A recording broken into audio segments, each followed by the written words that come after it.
Om Asato Ma Sadgamaya Tamaso Ma Jyotirgamaya Mrityurma Amritam Gamaya. Om Shanti Shanti Shanti. Om, lead us from the unreal to the real, lead us from darkness unto light, lead us from death to immortality. Om, peace, peace, peace. Good morning, and dare I say warm welcome. Yes, I think it's an indication that summer is upon us and we need to close down for summer. This is the last session, and I thought we'll end with one of our Ask Swami sessions in this. Esther Nadal asks, in the past I studied some Buddhism, particularly Zen. I've also recently started studying some traditional yoga and your lectures on Vedanta. Although I find some of the teachings of yoga practical, inspiring, and interesting, I hold a non-dualistic view of the universe, and I am very much drawn towards Vedanta. In your lectures, you emphasize that there is an important difference between Vedanta, yoga, and Sankhya. You also say that some aspects of yoga can be helpful at the beginning for the Vedantic seeker, and the Sankhya is the basis of yoga. I'd be very grateful if you could help me understand the difference and the similarities between all these philosophies, so that I can discern what tools of yoga are helpful to me without unknowingly getting out of the specific path of Vedanta. All right, that's a heavily metaphysical question, but also practical. So here goes. What Esther is referring to are the darshanas, the systematic philosophies of Hinduism. In Hinduism, traditionally we speak of 6 darshanas. I have this voice in my head of my philosophy professor saying,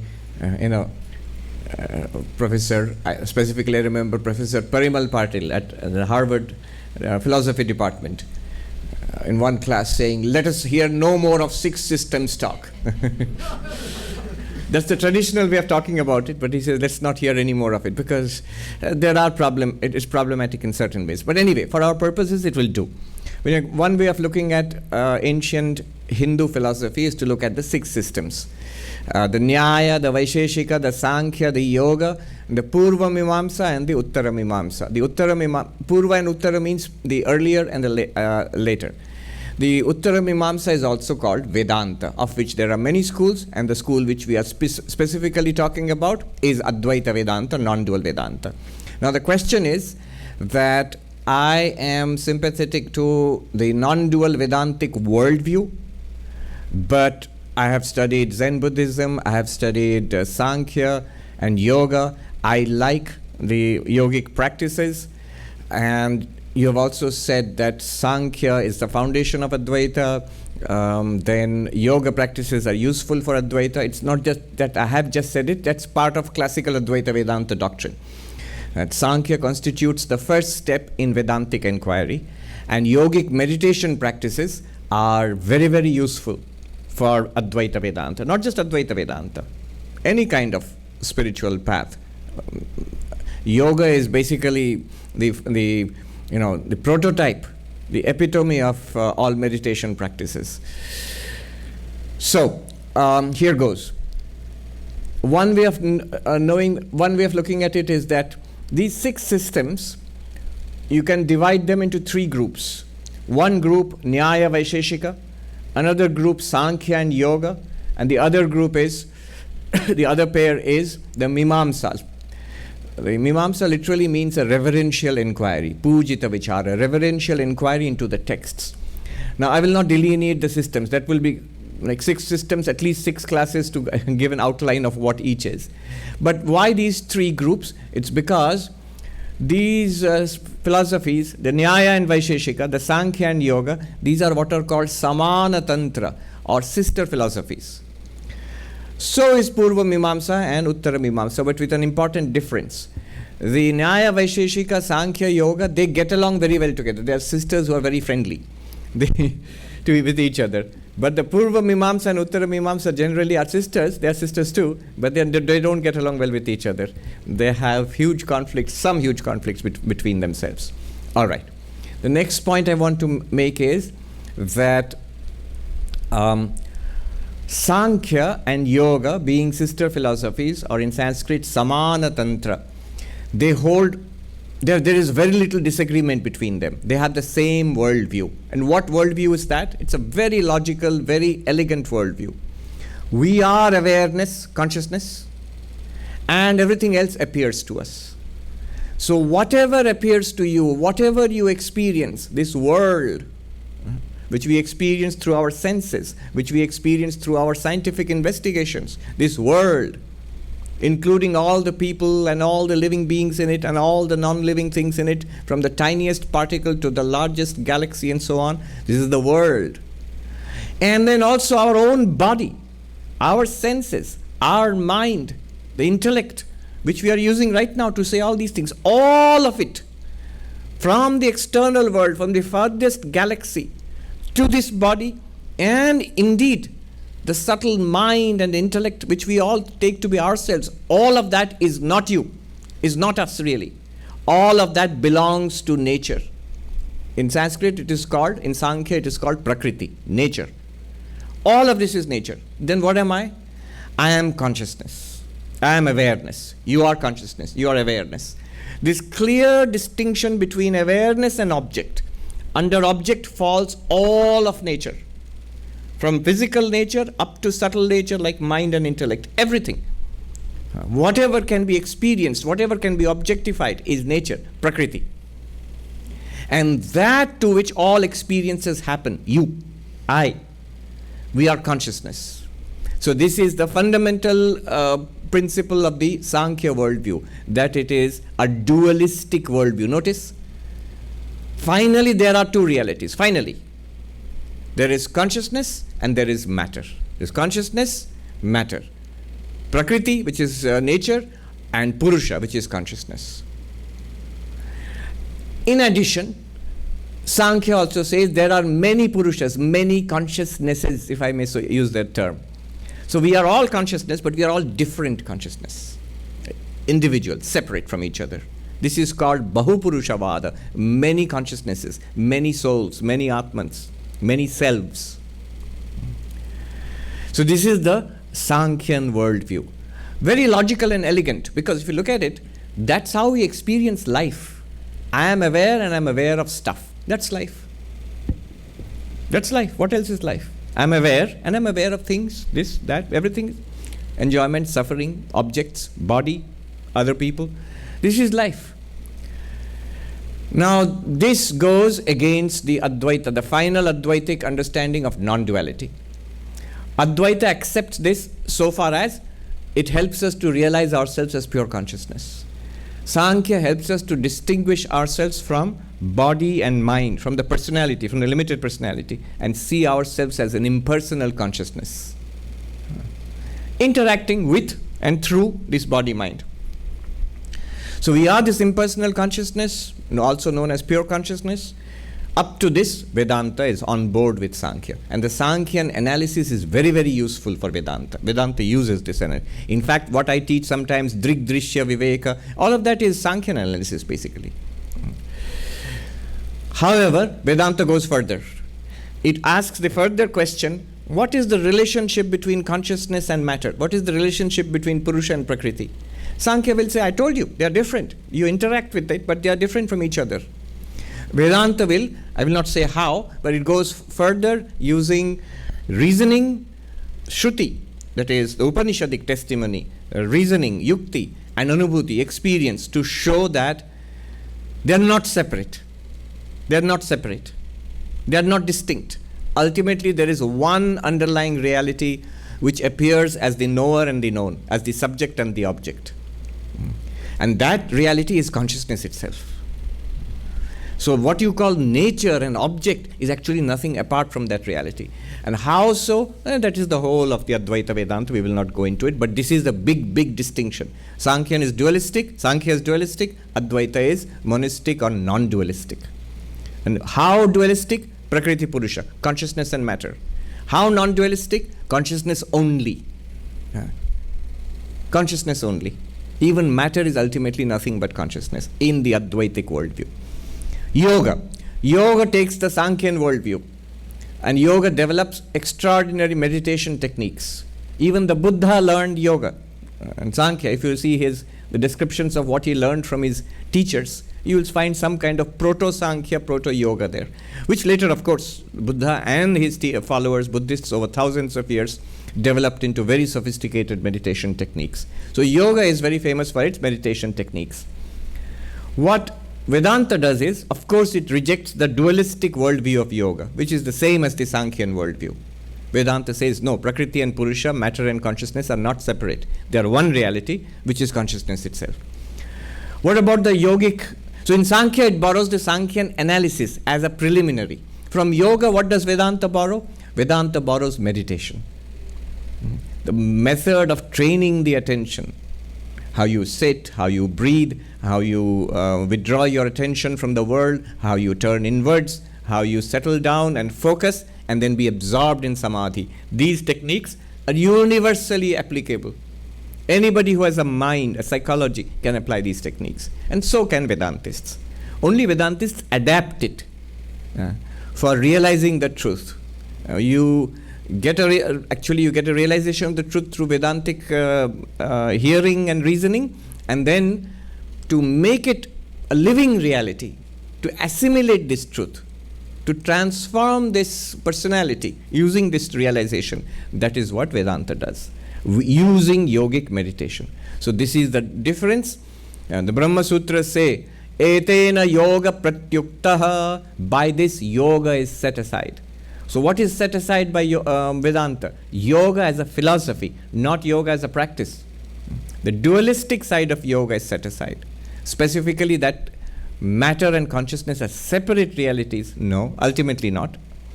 Also that there are many consciousnesses. No, ultimately there is one consciousness. And you are that. Good. That was relatively easy to answer, I just have to go back to my Indian philosophy lessons. All right, please raise your hands. I'll come to you. The gentleman there, please come here. Tell us your name and ask the question. Pranam Swamiji. My name is Raj Hajaria. I am coming from Kingdom of Bahrain. Oh, we have a visitor from a distant land, yes. I have had the pleasure of meeting you in 2018 and 2019 here, and after 5 years I am again coming. Swamiji, my question is with reference to a recent YouTube video I saw of you and Swami Pranav Puri in Hindi, yes. talking about very inspiring lecture. In that, Swami Pranavji explained that why, in spite of all the knowledge and analysis and understanding we have in our mind, transformation doesn't happen. And he gave the reason was our buddhi does not accept it. My question is, what should I do to make my buddhi accept it? It's, you have got the central point of what Swami Pranav Chaitanya Puriji said. And it's an important, I would say it's a buyer beware, a caution for those who are buying into Advaita, which is what I teach primarily here. But it's a caution. And he's also a non-dualist. He's also an Advaitin. But he said, before the session, we were walking in Central Park and he told me that he has come across numerous such examples, including monks who have given up everything in the world and just dedicated themselves to the study and practice of this. So the important distinction he drove, this is only for Advaita Vedanta, important distinction he drove was the distinction between understanding and acceptance. So the buddhi may understand, the intellect may understand what is being said, but may not accept it. Acceptance is more of an emotional thing. So, for example, somebody might understand the texts. Somebody might understand all the arguments. And even feel, I have understood. And also make the mistake, I have realized. But it's a mistake. Not so fast. It is better to have realized it and still claim no realization at all, no enlightenment at all. Just say I am a seeker. No harm will be done that way. Rather than the other way around, I have not realized and I claim realization, I am not enlightened and I claim enlightenment. A lot of harm is done to one's own spiritual progress and to others also. Because this person has really understood and knows all the texts backwards and forwards and can explain it to you and feels convinced about it. So there is power in what that person is saying, is explaining. And after all, it's the truth. So it has power. But what happens is, no, internally somewhere, at maybe a subconscious level, one really hasn't accepted. How will we know at all? No. First of all, why aren't we accepting it? One Tibetan Buddhist put it very beautifully. This is a Tibetan Buddhist. He said, it's a translation of a Tibetan poem, I think. He said, why it is difficult to accept the final Advaitic truth that I am Brahman? Because it's too close to realize it. It's too close to you. It is you. It's closer than the closest. Second, it is too subtle to understand. The texts you can understand, logic you can understand, but what it is pointing towards, it's too subtle for the mind to grasp. Third, he said, it is too simple to accept. Too simple to accept. Vivekananda called it an open secret. It's secret, but it's very open also. Once you get it, you'll see it's always been there. It's staring at our face all the time. It's too simple to accept. And finally, he said, it's too good to believe. So 4 things. That it is too close to you for you to see it. And then it is too subtle for the mind to understand it.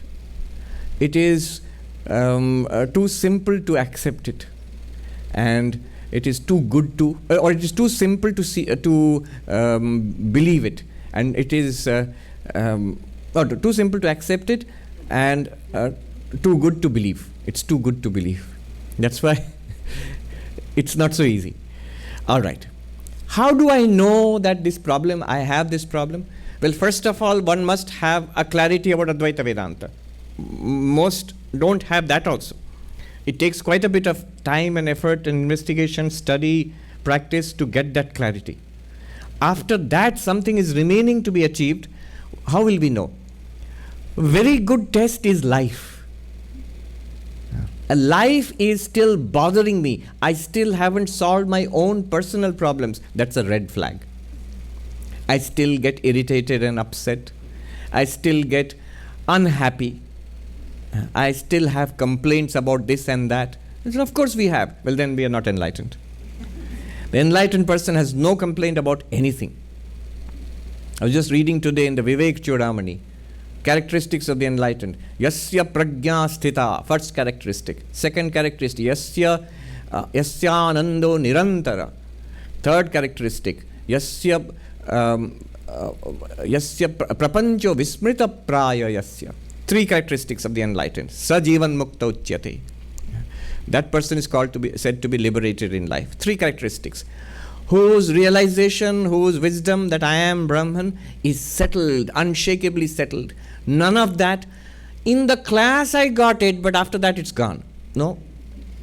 Then it's not enlightenment. In meditation I am fine. When I open my eyes I am not fine. No. Then it's not enlightenment. I get it sometimes, then I get confused. No, then it's not enlightened. It's done. I have realized everything, but I'm not centered in it. Sometimes it's there, sometimes I'm the person. Sometimes I'm awareness, sometimes I'm the person. No, then you're not enlightened. Yasya prajna sthita.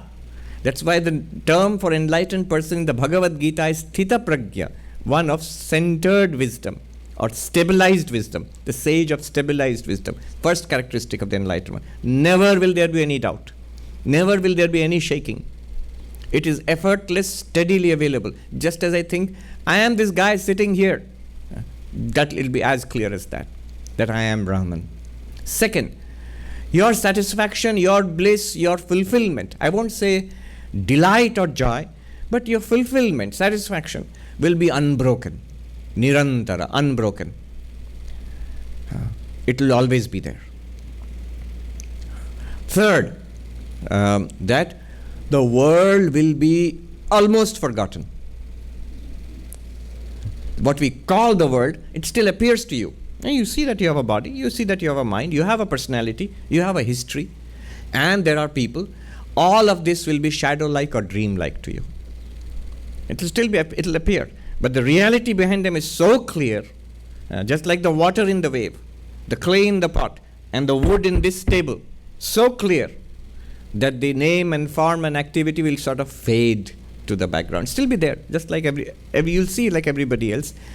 Vismita praya, which is almost forgotten. You'll never be confused. Let me tell you this nice, cute anecdote I heard. It's true. In the Himalayas, there was this very traditional non-dualistic monk. A Pandit came to him once with his new commentary on the Brahma Sutras and said, Swami, I have disproved, I have cut down your non-duality. I have cut down your non-duality. It's been disproved. I have cut down your non-duality in this commentary of mine, the book. And the Swami said, where? In this book, Swami. And what? And you have done what? I have cut down non-duality. And then the Swami said, in Hindi, he said, Ek baar dekhe, let me take a look, not at the book. He takes a look at what? At reality. And then he starts laughing. He says, he starts chuckling. He says, what, Swami? I don't see anything has been cut down. He sees the non-dual reality blazing forth as always. It's like saying, you are claiming that this table is made of wood. I have disproved it in this book, that the table is made of wood. It's false. But just a minute, let me see. It's not disproven. Nothing has been disproved. It's here. It's as clear as that.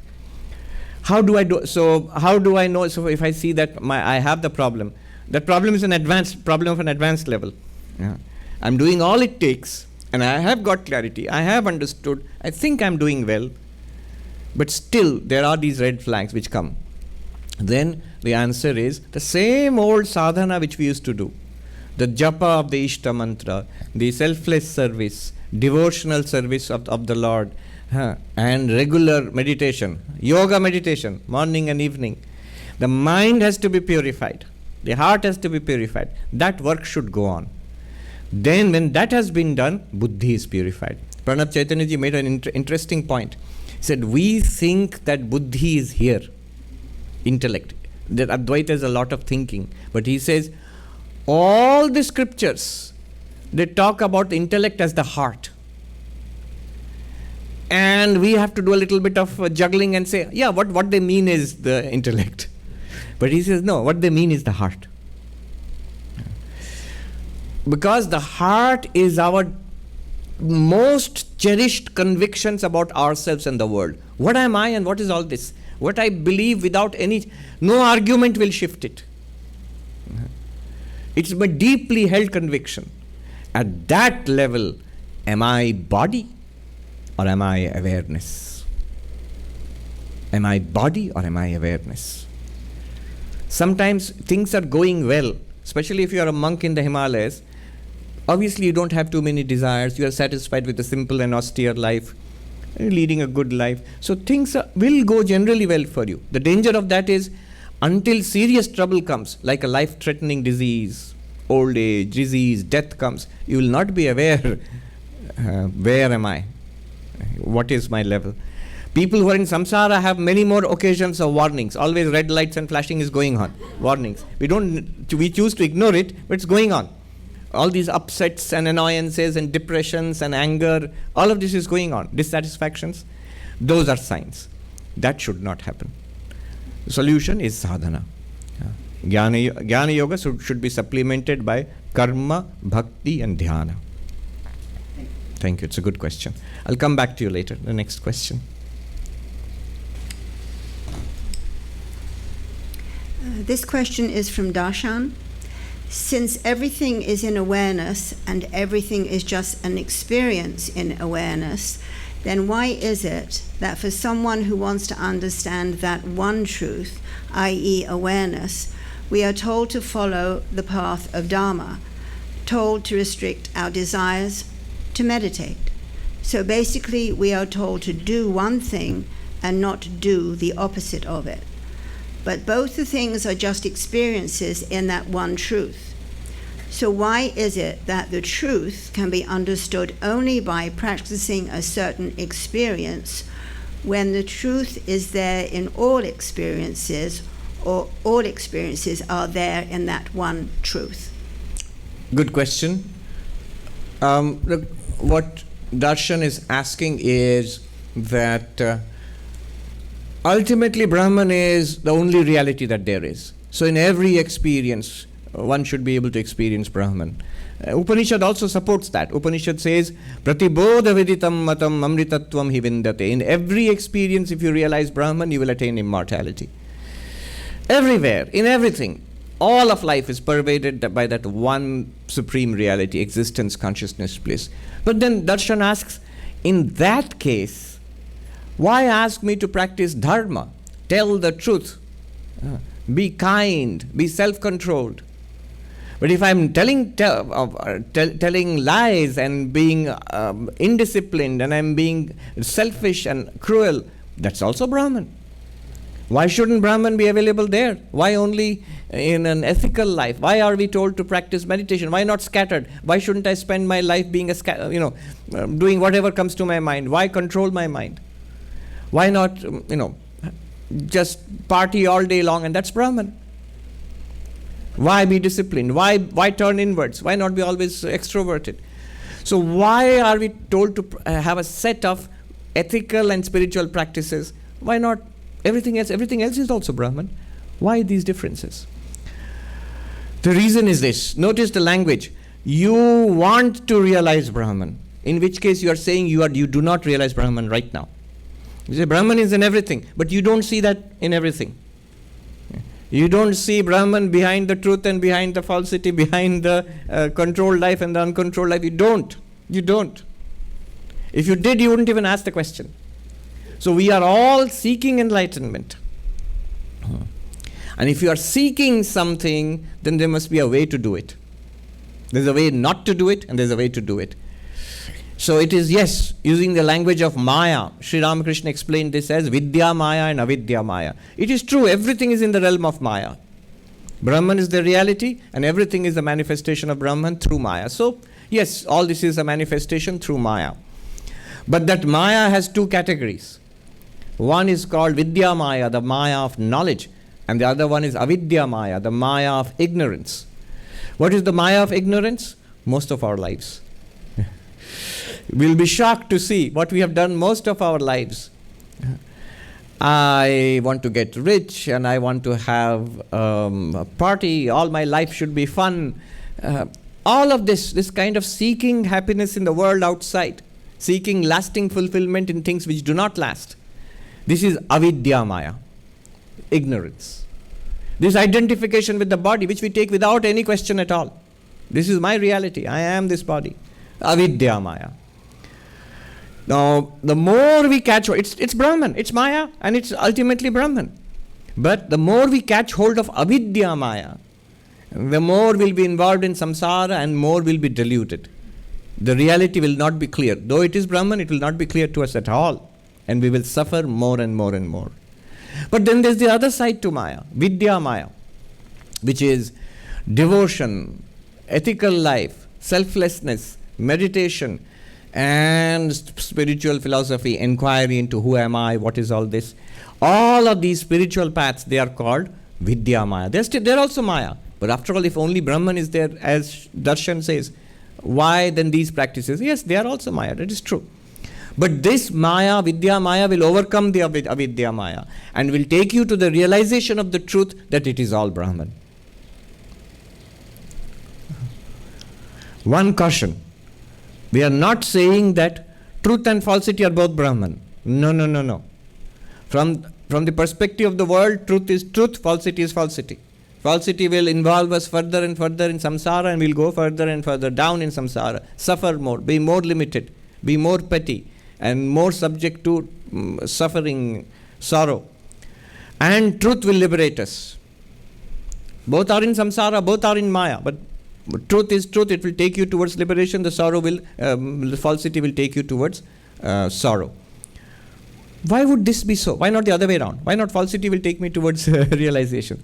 Because what is the nature of Brahman? The nature of Brahman is Sat, existence, ultimate reality. How can I go towards ultimate reality if in this moment I am telling lies?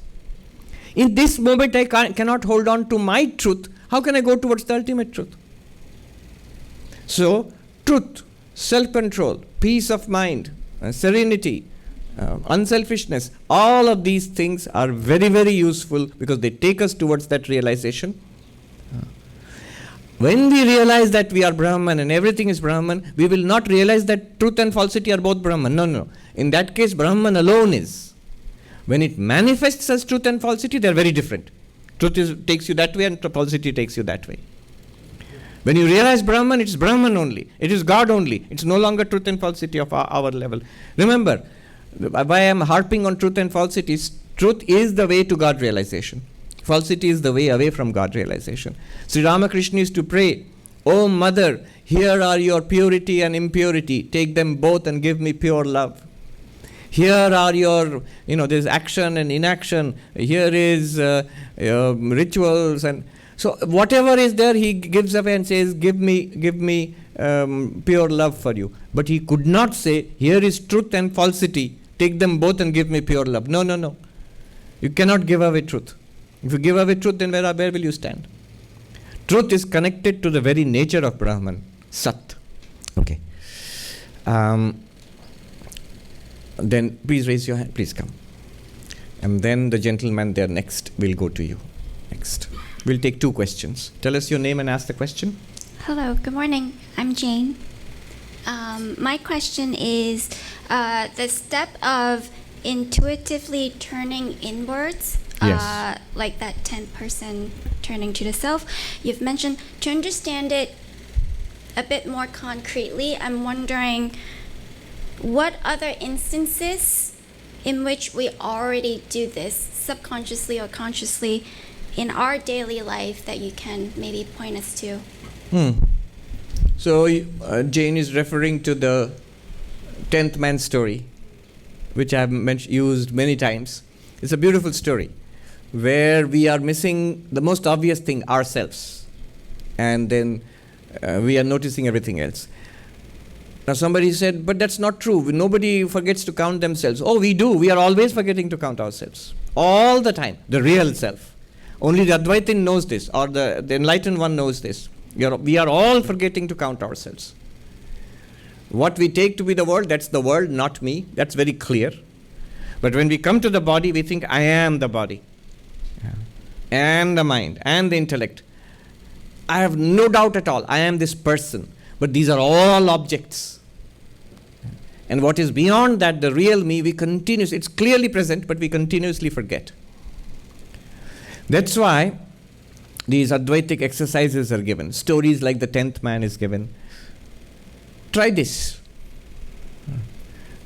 We'll do this 2 ways, and let's see if you can become, the object is to become aware of awareness. That we are awareness. Not the body, not the mind, awareness itself. So we'll do it in 2 ways. Usually when we look at something, I am looking through my eyes at this flower. Can you see the flower here? Some of you can see it. I am looking at this flower. But now let's do the other way around. Start from here. Start from here means pay attention to the flower. Look at the flower. Pay attention to the flower. Note the flower. Give your attention there. Note that the flower is the seen. Flower is being seen. Is this true? Flower is being seen? What do you think? Yes, it's true. Now take your attention that the light is falling on the flower and the light is coming from there to my eyes. My attention is on the light, which I don't see, but my attention is there. Now my attention is on the light and the eyes which are doing the seeing. Yeah. So the seeing is going on. Is this true or not? But my attention is not so much on the flower now. You are aware of the flower, but we are more aware of the seeing going on. Light coming from there to the eyes, the seeing is going on. And there from the eyes it goes to my mind. You can close your eyes now. I saw a flower and it's red, and I did this analysis the Swami taught me. I heard the words, I have understood it, I am doing the process. This is mind. This is mind. Is this going on now, this thinking? Yes. And that awareness which is in which the mind is doing its thinking, the eyes are doing the seeing, and the red flower is the seen, that awareness, in a sharp turn, become aware of awareness. Not the mind becoming aware of awareness, that will just think. The mind will keep on thinking only. Mind will try to understand. Don't try to understand. Don't try to think. Just see that all thinking, understanding is going on in awareness. All seeing with the eyes is going on in awareness. And open your eyes and see the flower, that it is going on in awareness. You're seeing it in awareness. Start from there, come back here. Flower is the seen. Light and eyes are doing the seeing. Then this is going on, thinking is going on in the mind, in the background, it's processing. And that is being illumined by me, the awareness. It's an aware experience, a conscious experience, a living experience. That's what awareness does. And then flow out from awareness, illumine the mind which is thinking, hearing the Swami, thinking. Then open the eyes, instrument of knowledge has been deployed. I'm still aware. And then the flower is revealed. Go from the flower back to the consciousness, go from the consciousness or awareness back to the flower. Awareness, mind, eyes, flower. Flower, light and eyes, mind, awareness. Try it actually in experience. Just take seconds. Then notice one thing. It's not that there is a flower, there is some light, there is an eye, there are eyes, there is a mind, and there is one awareness. No. In awareness, mind is functioning. In awareness, I become aware of the body and the eyes and the light. In awareness, I become aware of the flower. The flower, with all its qualities, the light and the eyes and the mind, all are appearing and shining in awareness. Awareness is like the ground on which, the screen on which these are appearing. Shankaracharya says, mirror. Vishwam darpana drishyamana nagari tulyam nijantargatam. The universe is like a city seen in a mirror, but within yourself. Shankaracharya, in those days, they didn't have computer screens. So they are only mirrors.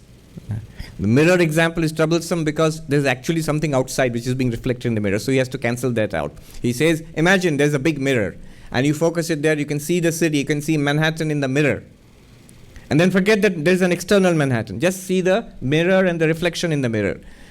The universe is like that. Just as there is a reflection in the mirror, the universe appears in you, the consciousness. You are the mirror. Consciousness, awareness is the mirror in which the universe is appearing. Mind is appearing, senses and body are appearing, the world is appearing. All activities, things, persons, everything is going on in that one mirror. Mirror of awareness. Notice further. A mirror example is fine. And this is from the Dakshinamurti Stotra. Notice further. Just think about the mirror and reflection. Wherever you see the reflection, there the mirror must be. Are you with me? You must follow these, at least the example must be clear. Then you can apply it as homework to consciousness and the universe. Mirror and the reflected city. That's the example. Consciousness and the universe. Consciousness, by consciousness, I mean you, the real you. You and your universe. Mirror and reflected city. Now, I'm saying wherever you see the reflected city in the mirror, there the mirror must be. If you see a building, there the mirror is. If you see a human being walking, there the mirror is. If you see the sky, a tree, and the Central Park, there the mirror is. Wherever you experience the world, wherever you experience life, there you are. It's a no-brainer. It's a tautology. It's a triviality. but we forget it. Wherever the world, universe appears, there you are, because it's appearing in you. Whenever the world or the universe or life appears, then you are. This is called, the consciousness is not limited in time and space. Consciousness pervades the universe, consciousness is eternal. These are just ways of speaking. All it means is time, space, and everything happening and appearing in time and space are all appearing in consciousness. Notice one more thing. The reflection is not real. The mirror is real. When you look at the reflection, you see a building. Is there a building there, or it's just glass? It's glass. You see a human being in the mirror. What's there? If you go and sit, will you shake the hands? No, you'll just touch glass. If there is water and earth and fire and space, nothing is there. It's just glass. Similarly, whenever you experience the universe, there is no universe there. There is only consciousness. Though it appears to be a universe. Whatever appears to be a universe, earth, sky, fire, water, human beings, plants, animals, sorrow, joy, happiness, life, and death, it's only consciousness. Touch it and see. Like that, Swami, let me take a look. One more point. Whatever happens in the reflection does not affect the mirror. Suppose a building collapses, you see in the reflection. Will the mirror crack? No. Suppose a fire is reflected there. Will the mirror burn up? No. Suppose you reflect the central part there in the mirror. Will the mirror get wet? No. Why not? Because the reflection does not affect the mirror. Because the false appearance does not affect reality. Similarly, nothing in the universe will affect you, the consciousness. It will affect the body. And if you're not careful, it will affect the mind. You're centered in your consciousness nature, even the mind will not be affected. But body will continue to be affected. Nothing in life will affect you, the consciousness. You are not born with the birth of the body. You do not age with the aging of the body. You are not depressed with the depression of the mind. You are neither excited nor furious nor disappointed with the excitement, anger and disappointment of the mind. No. You are ever the same, ever shining consciousness. One final point. Same mirror and reflection example. The mirror, follow this. This is subtle. Mirror is non-dual with respect to the reflection. Which means, when you take the mirror and the reflection, there is only one thing there, really speaking. There is only the mirror. Are there buildings, birds, human beings, trees, cars in a mirror? Of course not. It's crazy. It can't be. What's there in a mirror? A mirror. You see, reflection, yeah, it's an appearance, reflection. But there are no real buildings and cars and people in a mirror. Similarly, so there, if you count, how many will you count? If you count the mirror, there is only one thing. If you count people and buildings and trees, you'll count hundreds of things. But then when you realize it's a mirror and it's a reflection, there's only one thing. Mirror is non-dual with respect to the reflection. Consciousness is non-dual with respect to the universe. When you are experiencing life as awareness, how many are there? Millions, billions? No. One only. One without a second. Ekam eva dvitiyam, consciousness only. This is called Aham Brahmasmi experience. I am Brahman. Thank you. Quick follow-up later. Okay, we'll do that later because there's that gentleman who, yeah, please come up here. Yeah. And the lady who's raised her hand will take the question next after an internet question. Tell us your name and ask a precise question. My name is Vishal, yes. And I'm from Maryland. Swamiji, I have a very difficult question thinking about the future of Sanatana. You can go back a little, yeah. It's vibrating. Yeah, go on. Yeah, my question is the future of Sanatana Dharma. Yeah. By looking at our neighbors adjoining in Bangladesh and Pakistan, what has happened to the Hindus over there. Yes.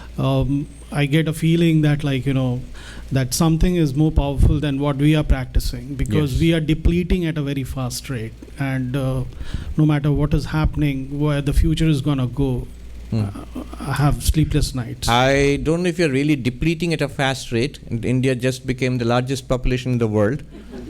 So, but I understand your question. Yes, but I understand your question. That even if you have billion plus people, how many people are really interested or learning or practicing Sanatana Dharma? Even if label by name we are Hindu or Sanatana Dharma, but so that's a good question. I am not pessimistic about Hinduism. It's the oldest living religion. So it has survived through millennia, ups and downs of history, through tremendous persecution, especially the last 1,000 years. But it has survived.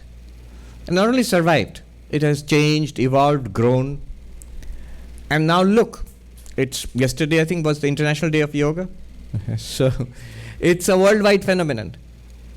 At least in the last 2,000-3,000 years, it has not been. Before that, again, there was a spread of Hinduism in certain parts of the world. At least Southeast Asia, Middle East, up to Greece probably it had spread. We have some, even China and Japan, you see traces of ancient Hinduism. But now it's in a phase in which it is expanding again.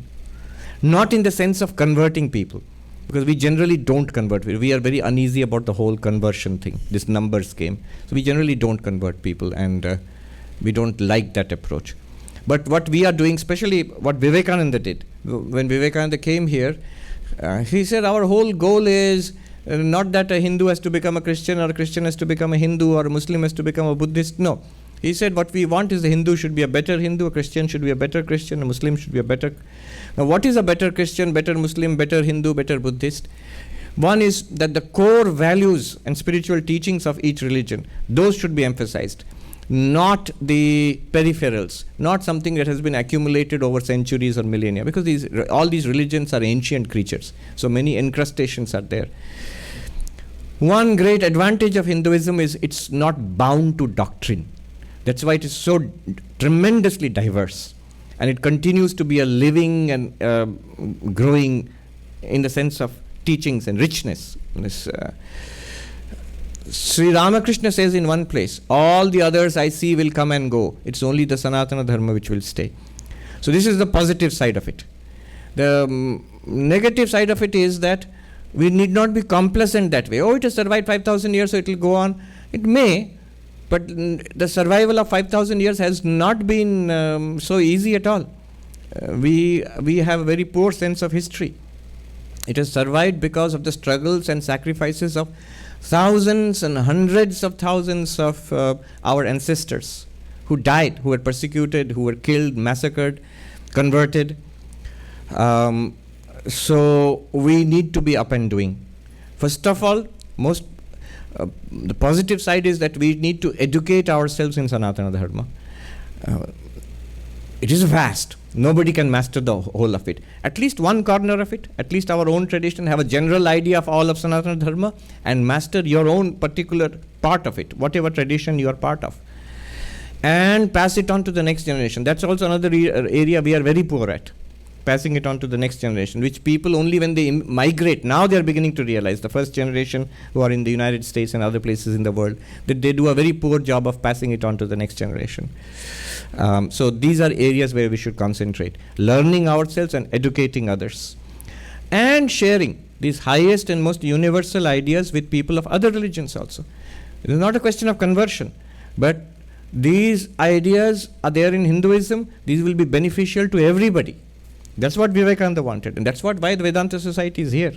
That's why people of all religions are welcome to Hindu temples in the United States. So it's open and free, and we would like these things to percolate into society. Whether you belong to other religions, whether you're spiritual but not religious, or even you're atheistic, this universal, liberal, open, accepting, respecting others, and expecting the same respect for yourself. Good question. Thank you.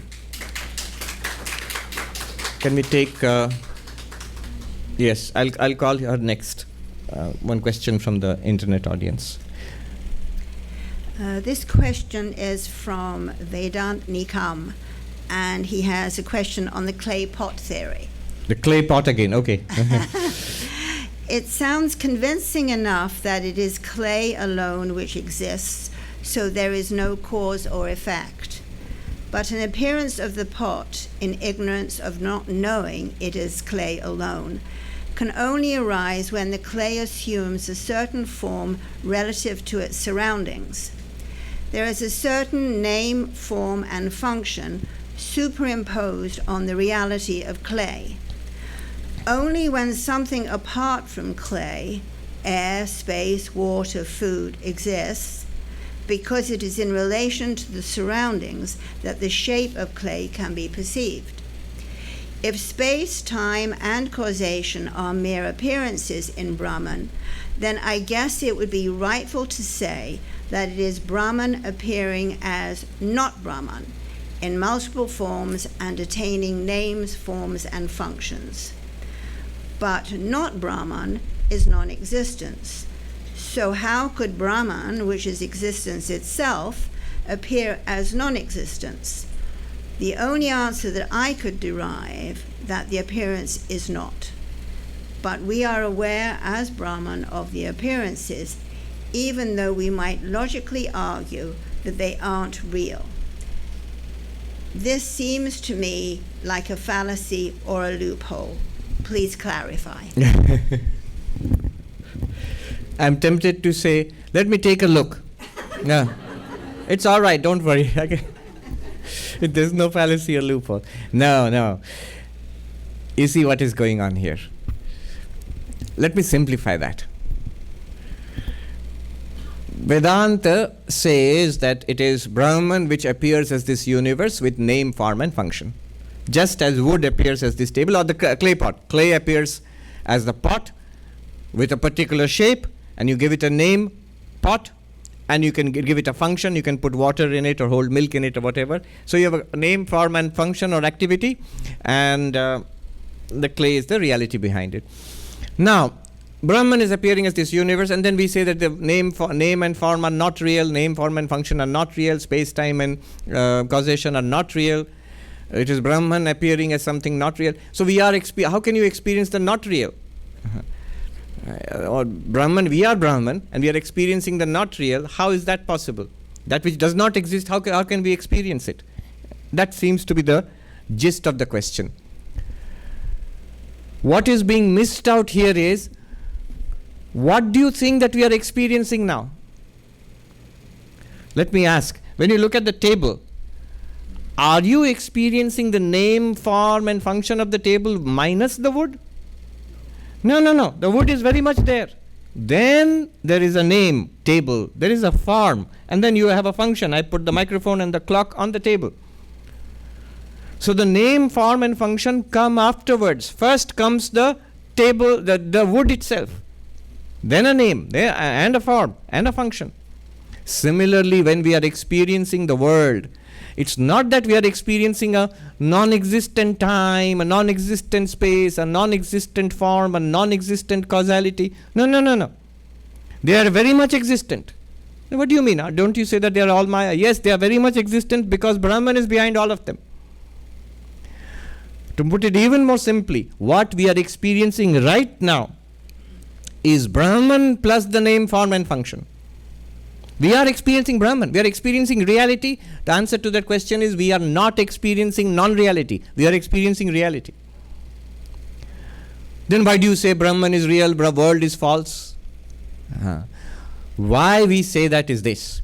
When we say we are experiencing reality, only the enlightened person can say that. What we consider to be reality, we consider to be reality as tables and chairs and men and women and space and earth and all of this. We consider this to be real in itself.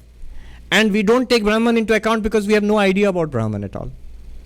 We say these are people. They're sitting on chairs and the chairs are on the floor. The floor and the chairs and the people, they are all real. Why bring something like Brahman into it? It's like saying table and altar is there and the chairs are there. These are all real. Table is real, altar is real, chairs are real. Why bring something called wood into it? What's this wood?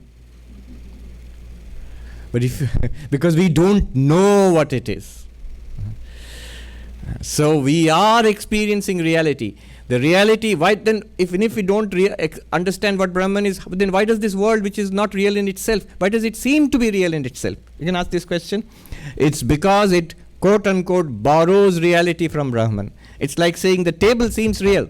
Whether you talk about wood or not, the table seems very much real because its reality is granted. The wood obliges the table with its own reality. The wood lends its reality to the table.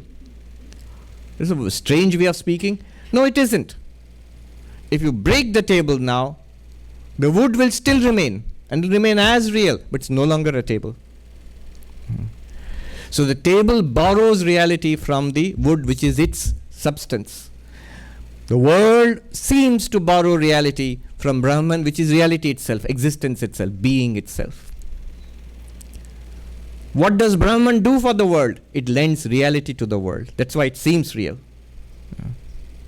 And it is real because Brahman is there. You are not experiencing a non-real world. That's why the confusion has come. You are experiencing a world which has been granted reality by Brahman. The common man without any kind of education in non-duality will say, I'm experiencing a real world. The Advaitin will say, you are experiencing a world which is apparently real because behind it is the reality called Brahman. That's the only difference. Ramana Maharshi said something very striking. We say Brahman is real, the world is false. And we think the enlightened one says that we who are ignorant, we say world is real. It's the enlightened one who will say world is false. Ramana Maharshi says just the opposite. He says, who can truly claim that the world is real? It's the enlightened one who can claim the world is real because they have seen reality. They know reality. They are the reality. And therefore they can claim world is real. What we consider to be reality is a figment of our imagination. Then why do you teach Brahman is real, world is false? Why don't you teach Brahman is real, world is real? Because that's the way to realize Brahman. One must dismiss the world appearance and put our attention on the background reality. Then you realize, oh, this is it. Then you take the world as an appearance of Brahman. Yeah, this is what is happening. The lady there, yes, please come.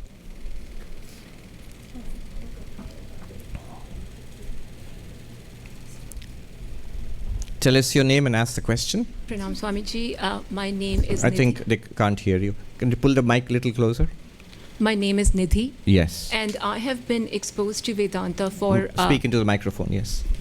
I have been exposed to Vedanta for several years through Swami Dayanand Saraswati. Right. And I happen to be going through right now a very challenging time in many areas of my life. And I feel like this is the perfect time for me to understand how my mind can sit with my knowledge. Yes. And so I intellectually know, I understand, and I totally understand that this, Swamiji used to say, you let your mind do what it does, what does it matter? Yes. And I understand that. But there, emotionally, I have never been able to have a real relationship with Ishvara because I think of Ishvara as the order, good and bad, not just good. So I want to know, at this time, it feels like an opportunity to have, how can I have a real, solid, lasting relationship with Ishvara? I want to understand it, both emotionally and intellectually. This is a very good question, and the answer is there in the question itself. The question was that I have received a thorough training in Advaita Vedanta by one of the greatest teachers of Advaita Vedanta in the recent past. And but right now I'm struggling in life. I have many problems in life. So I want to use this occasion to understand how all the knowledge that I have gained, how my mind sits in relation to that knowledge. So that's a very good point.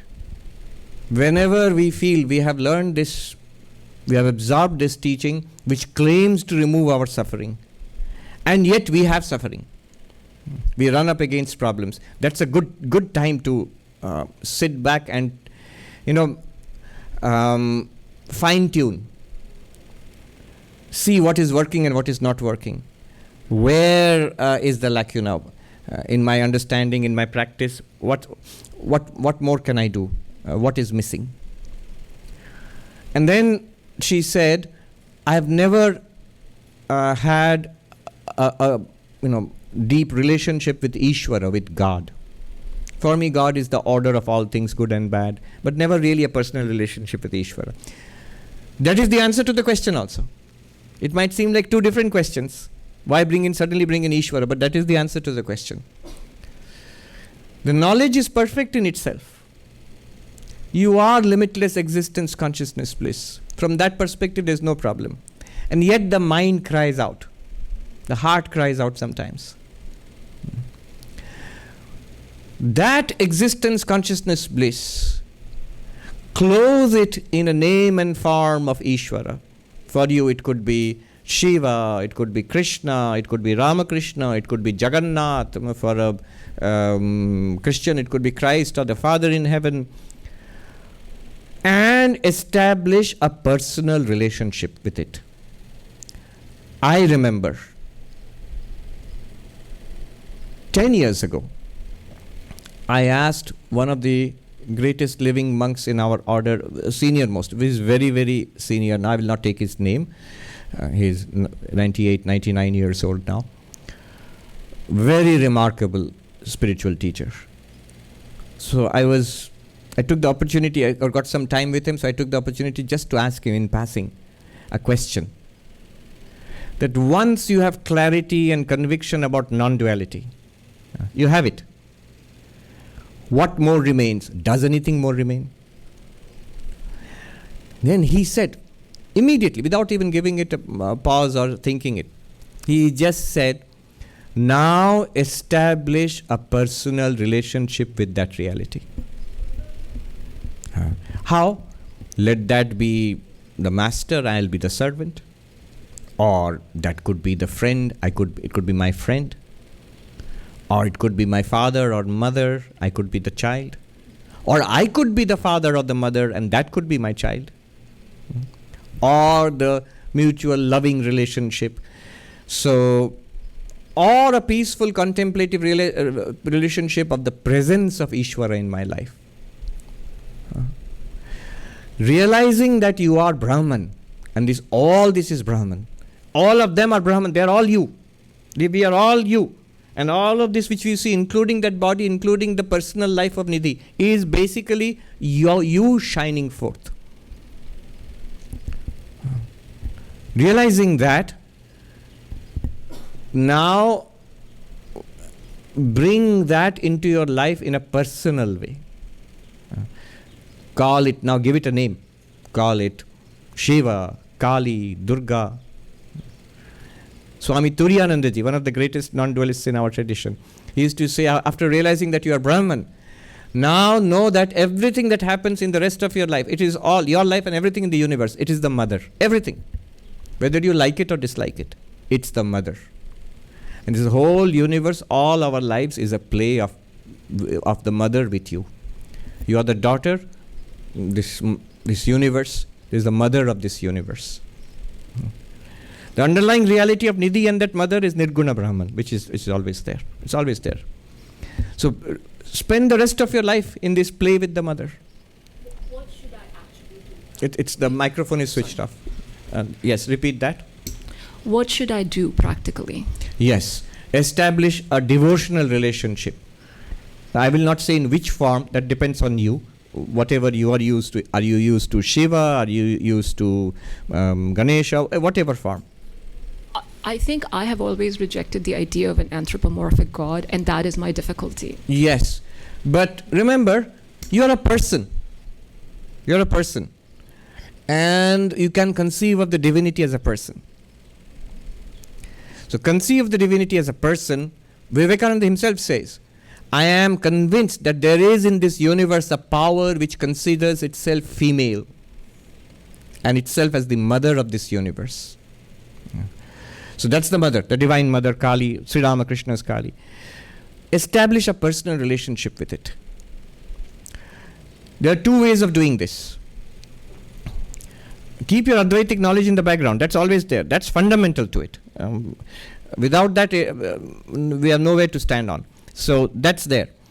Now there are two attitudes now. Again, Turiyananda is of help here. He says, when Vivekananda said I, he meant all of it. It was a cosmic I. He included everything in it. But Turiyananda says, that does not come so easily to us. So we say, thou, you my mother. Having realized that Brahman is the reality and I am that Brahman, now, because you are speaking in terms of Nidhi, not in terms of Brahman, the challenges that you are facing, is limitless existence, consciousness, bliss facing the challenge? No. It's Nidhi who is facing the challenge. That limitless existence, consciousness, bliss as Nidhi can establish a relationship to that limitless existence as Ishvara, as Bhagavan, as mother, as father, whichever appeals to you, as friend. How do I know? Take it on faith. Take it on faith. So many great people have taken it on faith, the presence of God. You will feel it soon enough. And there is a saying,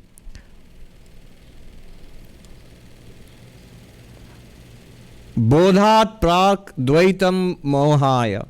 Before enlightenment, duality, separation, it leads to delusion, samsara. Prapte manishaya, once enlightenment comes, I am Brahman.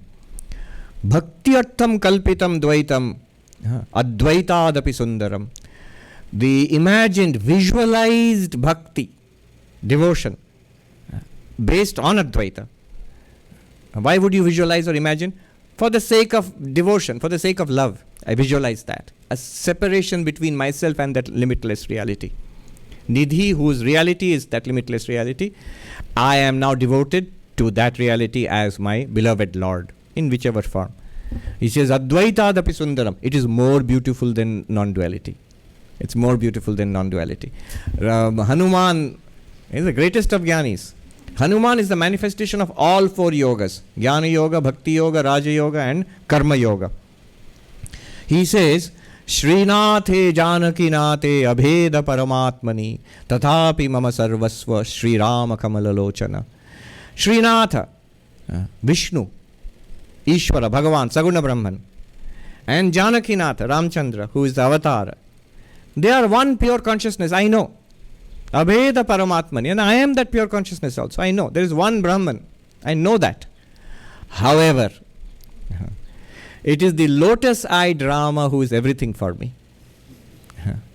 That is bhakti speaking.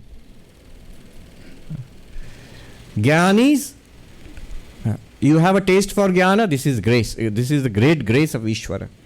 That even your taste for jnana, your taste for Advaita, Avadhuta Gita starts that Ishvara anugrahadeva pumsam Advaita vasana. It is the special, the greatest blessing of Ishvara that you have a taste for non-duality.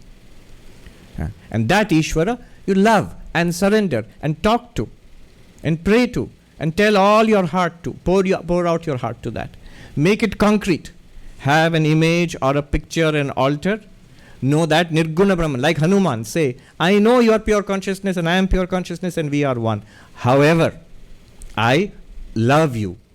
I adore you. I worship you. I pour my heart out to you. You are in charge of everything in this universe. Classical Advaita Vedanta does not deny Saguna Brahman. Yes, thank you. So we will have to wrap up. One last question from there. Yes, we'll have to wrap up now because we have really run out of time. The question is from a 16-year-old boy. A 16-year-old, or we should take that, yes. Yes, that's what I felt.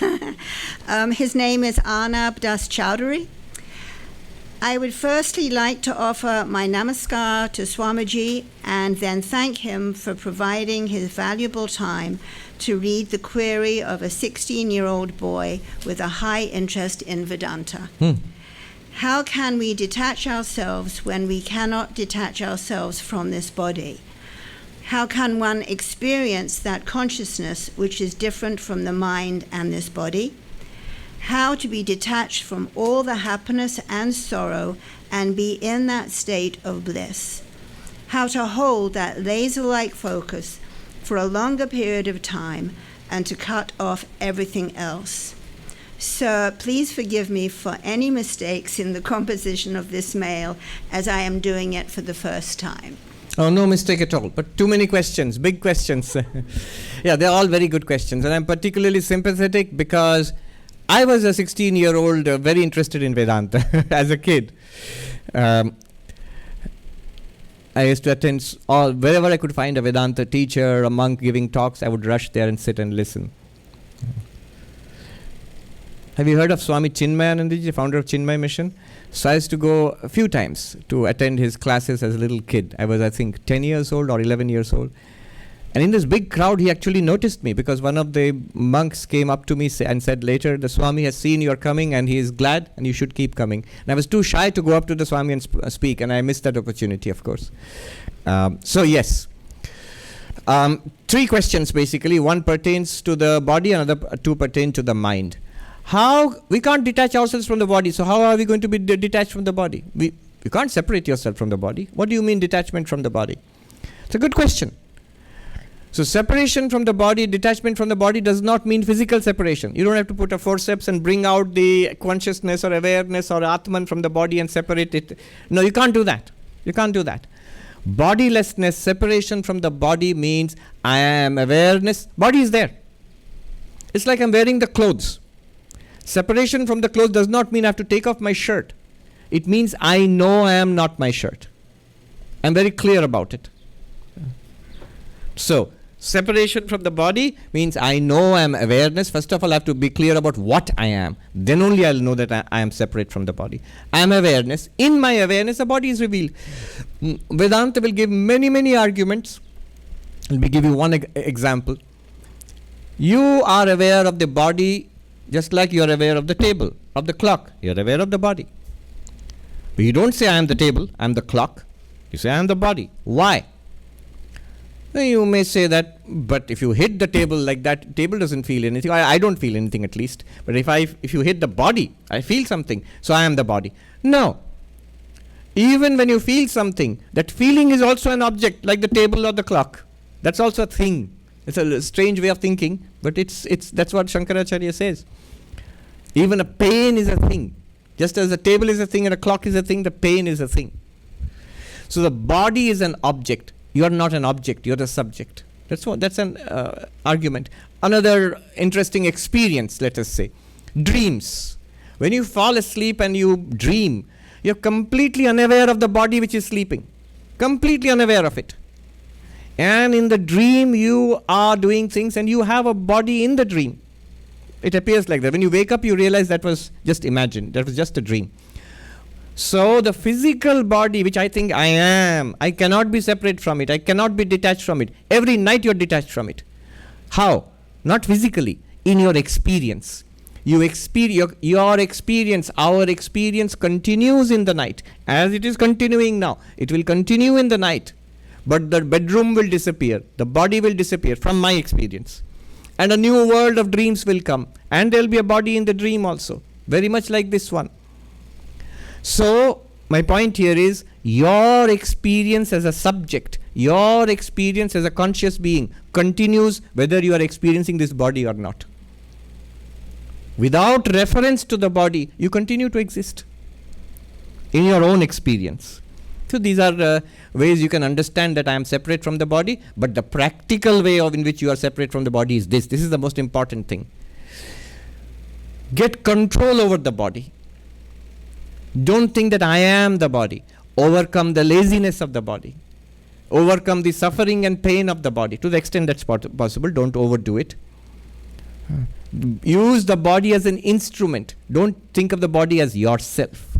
That is the way to overcome the suffering of the body. Examples will show you. I have seen one monk. He was very old at that time. He was paralyzed in both the legs, blind in both the eyes, in the hospital. You might think this is a terrible condition to be in. You're old and dying and you're paralyzed. You're entirely dependent on others, on the mercies of others. And you're a monk. You have no family, nobody to take care of you, no money, nothing. So now, and that monk he had the least body consciousness of anybody I've ever seen. We have more body consciousness than that. At no point did I was with him in the same hospital for nearly 2 months. At not once did I ever hear him complain about anything regarding the body. Oh, he was a feisty one. He scolded everybody, and he had fun. He had a shriveled body but a strong voice. He literally dominated the whole ward, And any time you come up to him, he has nothing to say about himself. He'll ask about you. Tell me your name. Where have you come from? Which ashram have you come from? Who's there? How are the things there? Tell me. Convey my best wishes to them. Say that Swami so and so has conveyed his prayers and best wishes and love to them. See, a vibrant mind in a ruined body, that is bodilessness. That is detachment from the body. In spite of the illness of the body, sickness of the body, weakness of the body, can you carry on with your spiritual practices? You're a student. Can you carry on with your studies? The story was told by Swami Bhaskarananda. He was a very senior monk now in Seattle. Many years ago, decades and decades ago, in Belur Mutt, he was there as a much younger monk, of course. Swami Vireshwaranandji was the president of the order. And he was very sick, dying of cancer. So this Swami who told the story, he went to see Swami Vireshwaranandaji, this very old senior monk, ill and dying, president of the order. He found him sitting supported by pillows and answering mail. In those days by hand. Nowadays you call it snail mail.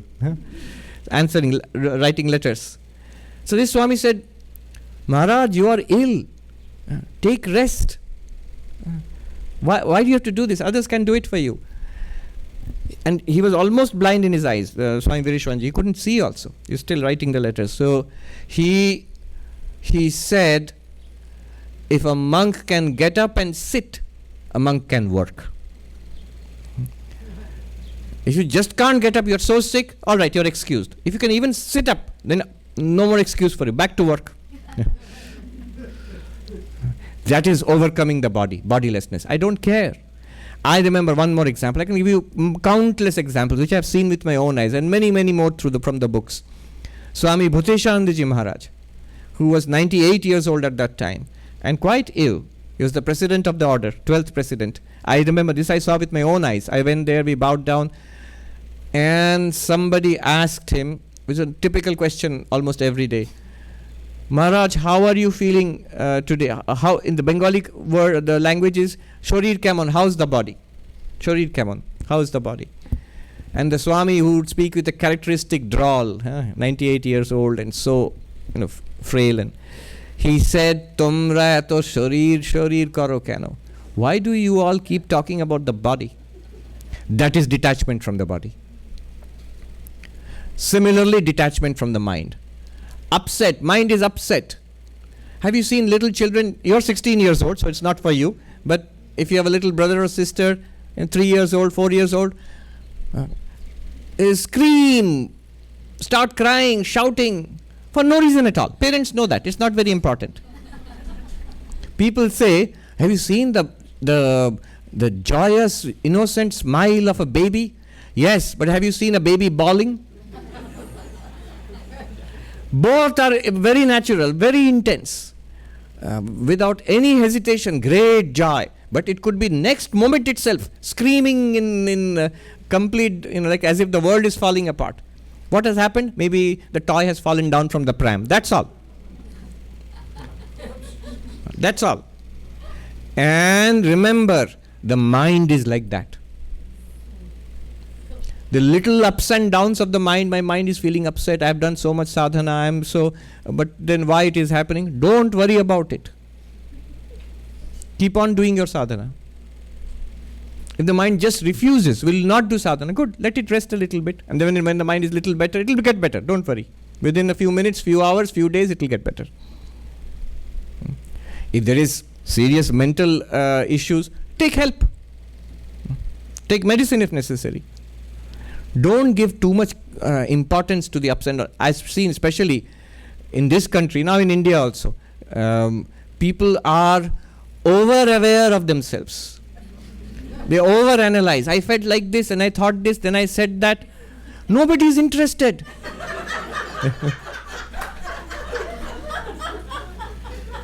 It's the most boring thing in the world. You want to tell me every little thing you felt and thought? Not interesting. Nobody is interested, and neither should you be interested. Why now I'm saying? Because earlier in countries where there's poverty and hardship, nobody has time for that kind of stuff. You have to struggle. But once you have prosperity, and then what happens is the struggle is less. So now you have more time and energy to waste. So you do that. No. You think when you're spiritual, you must be more aware of every little thing that you're feeling. Not at all. That's the wrong idea of spirituality. If you go to a monastery, I've lived in monastery for the last 30 years. If you do that in a monastery, in my meditation today I felt this, then I felt that, then I said this. Nobody will be interested. They'll think you're crazy. They'll just ask you, don't you have anything better to do? What are you supposed to be doing right now? So yes, that is overcoming, that is detachment from the mind. Laser-like focus, I'll give you Vivekananda's formula for that. Do whatever you are doing with the fullest possible attention. That's all. It's simple but very powerful.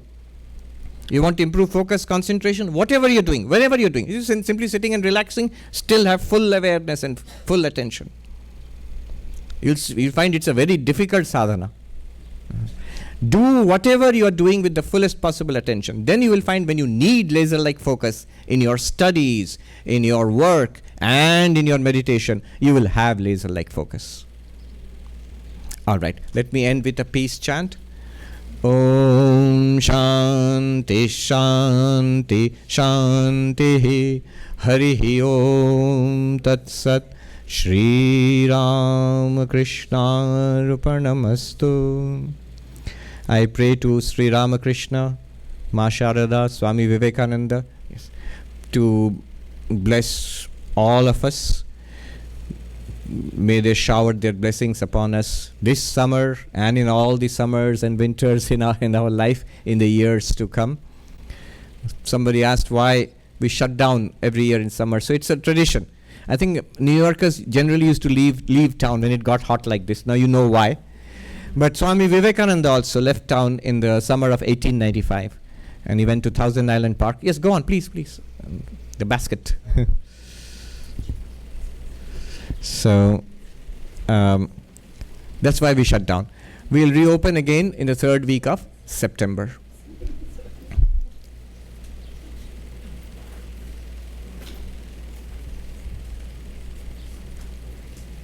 I like that question about, we had the same theme throughout some of the questions which Nidhi asked, that clarity and centeredness in Advaita Vedanta. Then the necessity of bhakti after this. It's always good to cultivate deep bhakti, deep devotion, deep selflessness, and deep knowledge. All four of them. Why should we not? We have an intellect for understanding. We have a heart to feel. We have hands to work and a mind to meditate. Why not? Do all of that. And when we do all of that, all of them become easier. If we try to do them in isolation, it becomes difficult.